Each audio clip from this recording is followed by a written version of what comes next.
Hey everybody, what is going on? I hope you guys are all doing well and welcome to another tutorial video. In this video, I'm going to be explaining to you guys how you can create a workflow with Asana. So let's get right into it. Now, Asana is basically a scheduling app or scheduling website, call it whatever you want. Very similar to Jira from Atlassian if you ever came across that.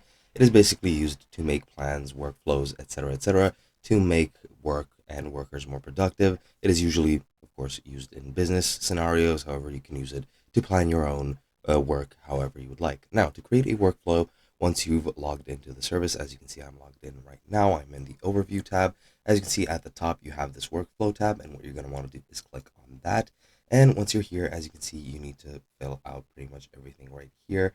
You can set up how tasks will be added. You can just set it to anyone who has access can edit manually, or you can use form submissions, task templates from other apps, etc.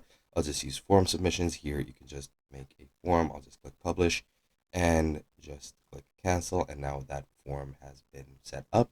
And then you can go to the to-do section, to the doing section, to the done section.